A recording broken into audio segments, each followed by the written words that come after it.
Ce que vous avez sous les yeux, c'est une config PC qui va coûter entre 600 et 650 € en 2024. Et c'est, vous l'avez compris, le sujet de la vidéo du jour. Donc salut tout le monde, ici Ada, j'espère que vous allez bien. Bienvenue aujourd'hui pour une nouvelle vidéo dans laquelle on va monter et tester un nouveau PC gamer. Un PC gamer vraiment pas cher parce qu'en ce moment je vous fais beaucoup de vidéos de config PC avec des configs assez haut de gamme. Mais l'essence même de cette chaîne YouTube, vous le savez très bien, c'est de faire des PC gamers pas trop chers. Donc on revient au classique aujourd'hui avec un PC qui n'est vraiment pas cher. Je vais tout vous présenter, je vais le tester complètement, vous allez tout savoir à la fin de cette vidéo. En parlant de cette vidéo, pensez à laisser un gros pouce bleu si ça vous plaît, dites-moi en commentaire si vous voulez que je fasse ça avec d'autres budgets. J'essaye de monter un PC une fois par mois sur la chaîne, c'est pas évident mais j'essaye. Et tant qu'on y est, pensez à vous abonner en activant la cloche, on est très bientôt aux 300 000 abonnés. De mon côté, je vais tout vous présenter dès maintenant et je vous mets tous les liens pour le PC gamer du jour en description. Et juste avant de commencer, j'ai envie de vous dire que cette vidéo est sponsorisée par VIP SCDKs. Sur ce site, vous retrouverez différents logiciels au format dématérialisé, comme par exemple des clés d'activation de Windows 10, de Windows 11 ou encore du pack Office. Vous cliquez sur ajouter au panier, vous ajoutez mon code promo qui est YADA pour avoir 25% de réduction, ce qui vous permettra d'avoir Windows 10 Pro par exemple pour moins de 15 €. Je précise que c'est une version OEM, ce qui veut dire qu'elle n'est utilisable qu'une seule fois, c'est d'ailleurs pour ça qu'elle n'est pas chère, mais ça suffira amplement pour enlever ce fameux watermark. Pour payer, vous avez différents choix qui s'offrent à vous. De mon côté, j'ai utilisé PayPal. Une fois le paiement effectué, vous reviendrez directement sur le site dans le User Center. Vous pourrez ensuite cliquer sur voir la clé secrète pour ensuite copier cette clé et ensuite vous pourrez simplement aller activer Windows sur votre PC. C'est instantané. Une fois que cela est fait, vous avez toutes les fonctionnalités qui sont disponibles et le watermark qui est enfin disparu. Pour finir, je précise que mon code promo est valable sur tout le site et je précise également que si vous avez une question ou un problème, vous avez le support qui est là pour vous aider. Et maintenant que vous savez tout ça, on enchaîne avec la suite. Ok, on se retrouve dès maintenant avec le PC gamer et je vais déjà vous présenter toute la config. Donc pour commencer la configuration, on attrape la boîte du processeur. Donc ici, on est chez Intel avec un Core i3. Donc c'est le i3 12100F comme vous le voyez ici. Alors attention, je vous vois venir, un i3, c'est pas un mauvais processeur. Donc pour du gaming, c'est vraiment un PC qui sera fait pour ça. Eh bien, c'est un excellent proco pour moins de 100 €. Donc ça, c'est très intéressant en 2024. Donc ici, on est sur un 4 cœurs 8 threads, ce qui pour du multitâche n'est pas beaucoup, mais pour de la navigation web ou du gaming, c'est amplement suffisant. Vous avez aussi le petit ventirad qui vient avec, donc ça c'est celui d'origine. Donc celui-ci, il faut savoir que c'est pas le meilleur ventirad, loin de là. Après pour un petit i3, ça va suffire. Donc là, je vous donne deux solutions pour cette vidéo, soit vous le laissez, ou alors vous partez vers celui-ci, le petit Thermalride A500 X120R SE. Alors pour vous donner un petit peu mon avis, celui-ci pour un i3, ça fait le travail, mais il est pas très joli, il est pas forcément très efficace, c'est un petit peu bruyant. Après, encore une fois, je vous le dis, il fera le travail. Et celui-ci, pour l'avoir déjà testé il n'y a pas très longtemps en vidéo, le processeur, il était congelé. Genre vraiment, ça refroidit extrêmement bien. Un ventirad, ça coûte 20 €. Alors ici, comme on est sur un budget assez limité, je fais attention à ce que je vous propose. Donc celui-ci, je le mets en facultatif, mais vous avez cette possibilité. Et ça sera du coup une amélioration pour le PC. On continue maintenant avec la carte mère. Donc là, on est sur la H610M-E en DDR4. C'est une carte de chez MSI. D'ailleurs, je suis en train de penser, actuellement, je cite des marques et tout, mais je précise que j'ai acheté tous les composants pour ce PC de ma poche. Donc cette carte mère-ci, voilà, c'est vraiment un modèle qui ne coûte pas très cher. Actuellement, on est sur du 70 € pour l'acquérir, donc vraiment c'est pas cher. Donc celle-ci, on la couple avec un petit i3 et franchement, ça fera le café. Donc vous voyez, il n'y a vraiment pas grand-chose dessus, on a que 2 slots de RAM, c'est un format micro ATX. Mais pour 70 €, voilà, ça permettra d'accueillir toute notre configuration sans aucun problème. Ensuite, on continue. Là, on a les barrettes de RAM qui sont juste ici. Donc là, j'ai toujours chez moi des Corsair Vengeance. Ici, plus précisément, on est sur ce kit-ci, donc là, les Corsair Vengeance LPX DDR4. On a 2 x 8 Go de RAM pour avoir 16 Go, 3200 MHz, casse 16. Ça, je vous apprends rien, j'utilise presque tout le temps les mêmes, parce que ce petit kit est vendu uniquement à 42 € sur internet. 42 €, c'est pas très cher. En parlant de produits pas chers, j'ai dû faire une petite concession au niveau du SSD. Donc là, ici, vous avez le Crucial P3. Alors, je le précise, là, c'est un P3, mais actuellement, vous avez le P3 Plus qui coûte exactement le même prix. Après, comme j'avais déjà des P3, j'allais pas en racheter, vous vous en doutez. Donc la concession que j'ai dû faire, vous la voyez ici, c'est qu'on est uniquement sur du 500 Go de stockage. Alors je suis un peu déçu. Donc celui-ci que j'ai par exemple, c'est la version 1 Tera. Mais le problème de celle-ci, c'est que ça va rajouter 35 € au budget du PC. Et pour être totalement franc, les 35 €, on les a pas parce que j'ai pris une configuration assez bonne, ce que je pense être la meilleure pour le budget qu'on a aujourd'hui, notamment niveau carte graphique et tout. Donc j'ai dû faire quelques concessions, comme par exemple une carte mère pas trop chère et un SSD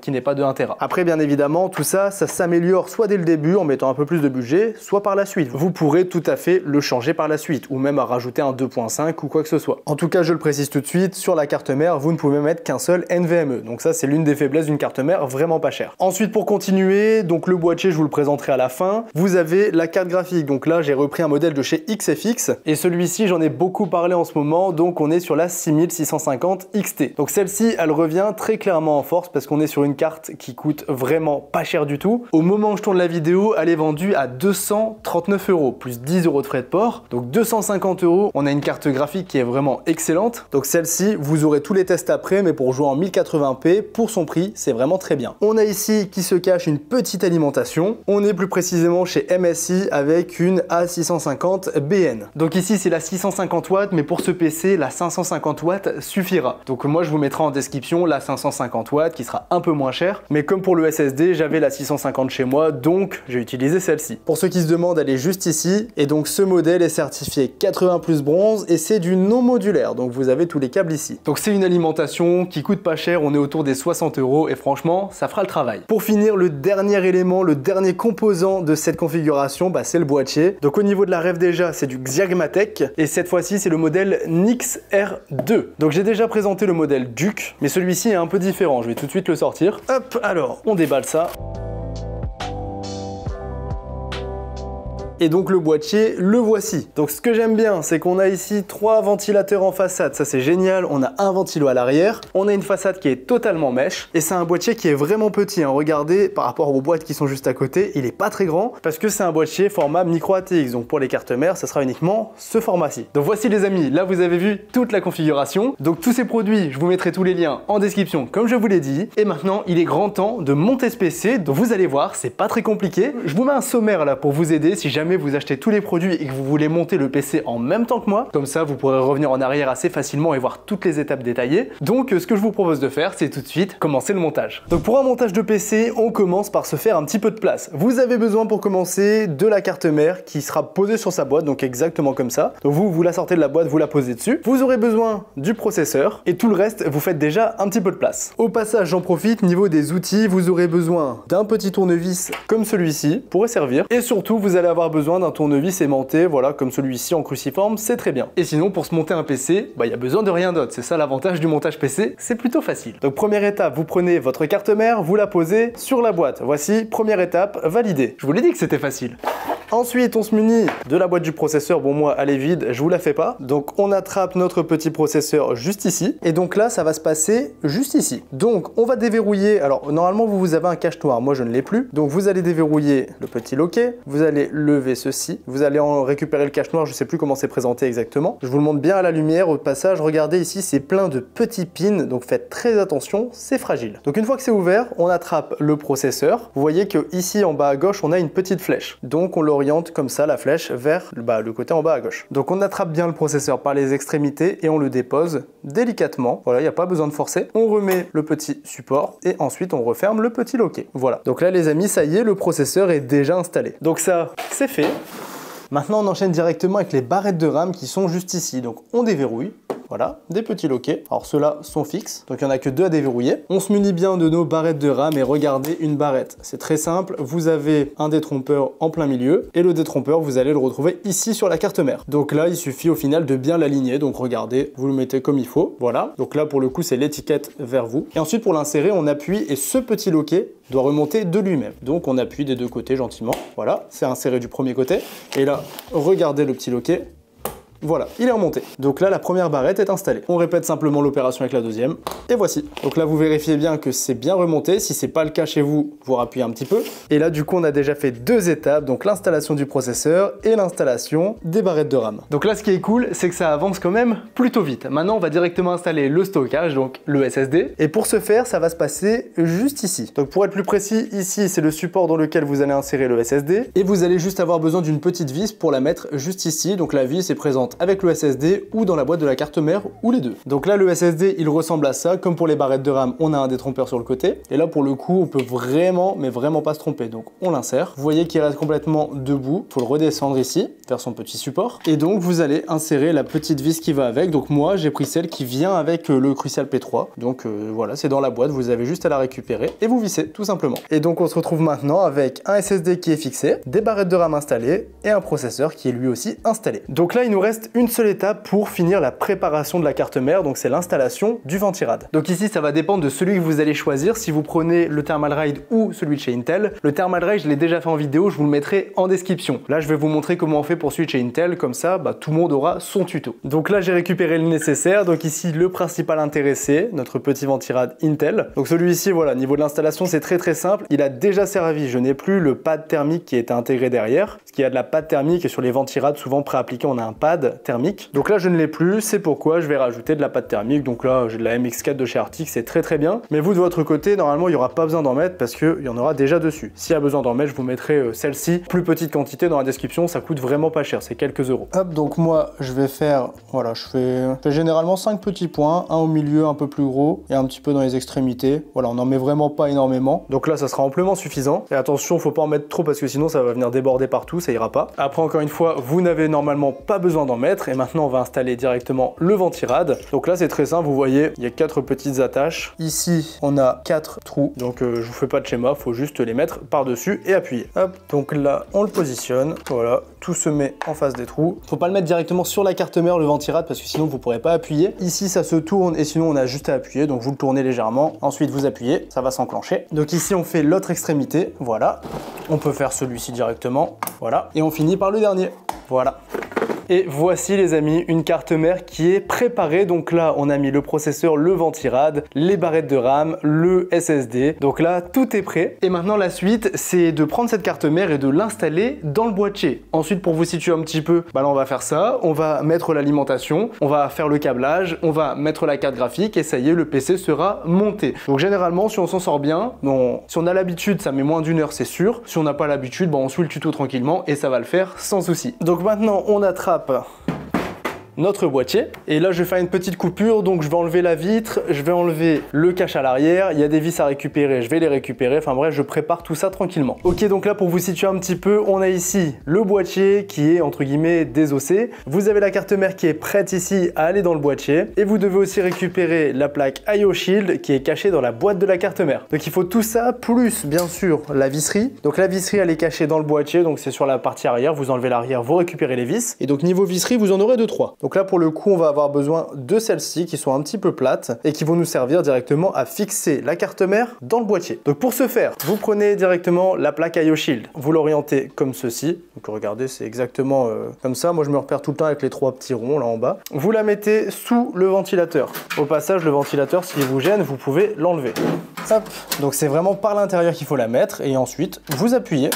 Et voilà, là c'est bon, elle est clippée et ça c'est une étape très importante à ne surtout pas oublier. Ensuite vous attrapez la carte mère, on la met directement dans le boîtier. Vous voyez qu'on a plein de petites entretoises là comme ici. Voilà, il y en a un petit peu partout. Et donc vous alignez les entretoises aux trous qui sont faits sur la carte mère un petit peu partout. Hop, en même temps on l'insère par la plaque IO Shield. Donc là vous faites bien attention que tout soit bien aligné. Et maintenant qu'elle est positionnée, eh bien vous récupérez le tournevis, les vis avec la tête plate et vous pouvez directement toutes les visser. On continue tranquillement et là regardez, ça ressemble déjà à un PC. Donc là on a la carte mère qui est fixée dans le boîtier, donc tout ça c'est bon. Donc là il nous reste au final quelques étapes. On va passer à l'alimentation dès maintenant. Alimentation qui est juste ici. Donc celle-ci elle va se positionner juste ici à l'arrière. Donc je vais vous montrer ça dès maintenant. Ce que je vois ici c'est très bien, les ventilateurs sont déjà branchés en Molex, donc même avec des cartes mères sur lesquelles on ne peut pas brancher beaucoup de ventilateurs, tout cela vont tourner sans aucun souci et être rétroéclairés sans problème, sans avoir besoin d'adaptateur, donc ça c'est très bien. Mais bon, je m'égare un petit peu, là on va directement passer à l'alimentation. Alors pour ce faire, hop, on met le boîtier comme ceci, je vous pose juste ici, vous voyez c'est presque du direct, c'est ça que j'aime bien dans les montages de PC, on fait ça un petit peu ensemble. Donc là, l'alimentation,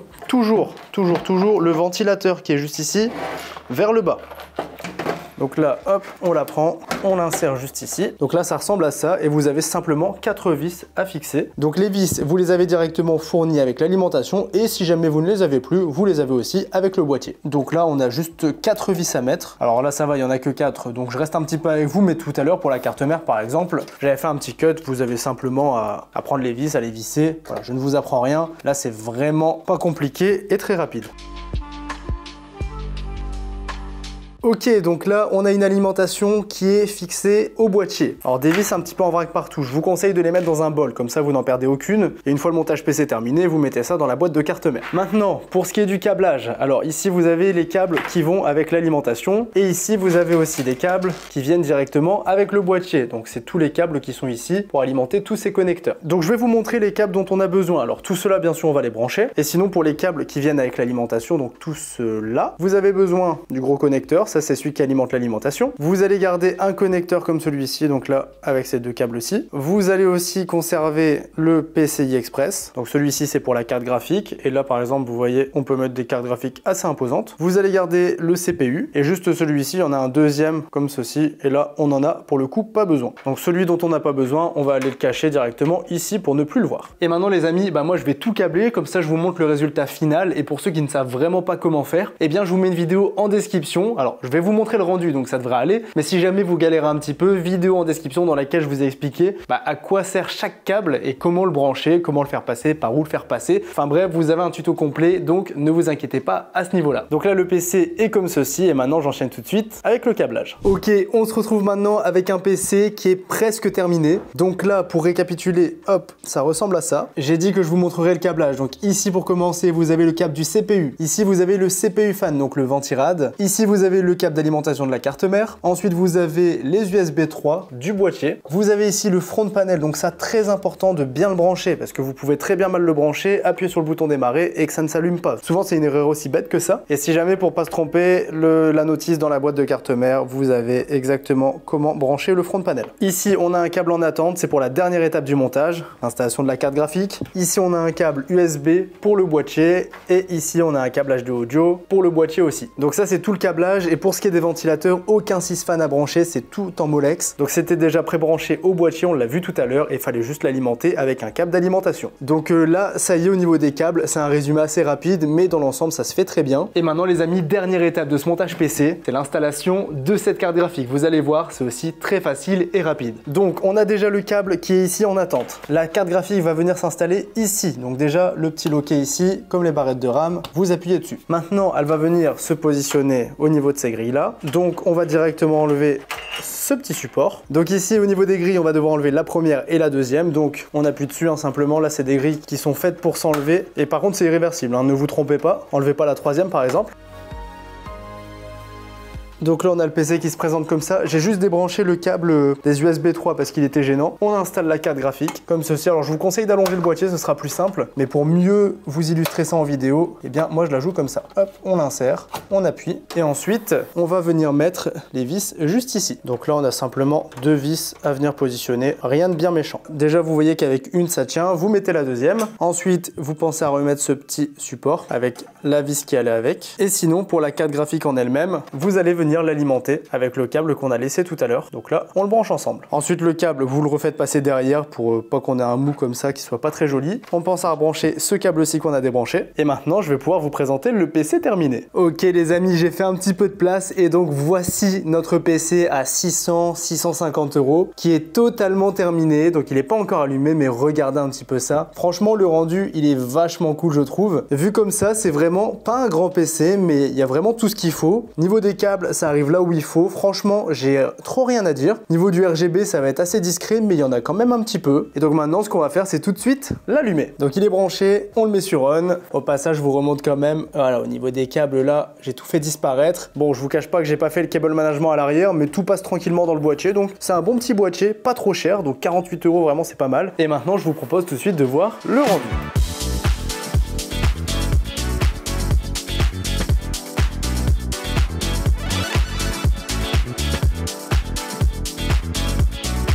Donc voici ce que ça donne pour notre PC, qui je le rappelle, hein, moins de 650 € pour ce PC, c'est vraiment pas cher. Donc visuellement, on a un résultat qui est cool. Regardez un petit peu ça. Alors les ventilos, c'est fixe, hein, vous voyez, c'est pas du RGB à RGB. C'est vraiment juste rétroéclairé comme ça va pas plus bouger que ça. Mais au moins, on est sur un PC qui sera bien ventilé, qui est franchement joli. Dites-moi ce que vous en pensez en commentaire, mais moi, je lui mets vraiment une bonne note ici. Et maintenant, ce qu'on va faire tout de suite, c'est aller tester ce PC. Ok, on se retrouve maintenant un peu plus tard, maintenant que j'ai testé ce PC. Alors déjà, je peux vous dire que je suis agréablement surpris des résultats. C'est un PC qui est totalement insane pour son prix, parce que déjà, visuellement, il est très beau, mais en plus de ça, il est performant. Donc en parlant de performance, je suis parti le tester directement sur tous les jeux du moment en 1080p. Je ne l'ai pas testé en 1440p ou en 4K parce que c'est pas fait pour ça. Par contre, pour du 1080p, vous allez voir que ça va très bien. Donc pour commencer les tests, on part directement sur CS. CS avec sa refonte graphique qui est devenu un jeu assez gourmand. Je l'ai réglé en très élevé, donc ça correspond à Ultra. Et on a ici une moyenne de 153 FPS, donc c'est totalement jouable en 1080p. Maintenant sur un jeu solo, donc God of War, que j'ai réglé en Ultra en désactivant le FSR, on a 78 FPS de moyenne. Pour un jeu en 1080p réglé au max, c'est parfait. Sur Microsoft Flight Simulator réglé en Ultra, on aura 58 FPS de moyenne. On va dire que c'est pas validé parce qu'on est en dessous des 60, mais ça restera totalement jouable. Et je l'ai réglé en moyen pour essayer, et ici j'avais 102 FPS de moyenne. Si GTA 5,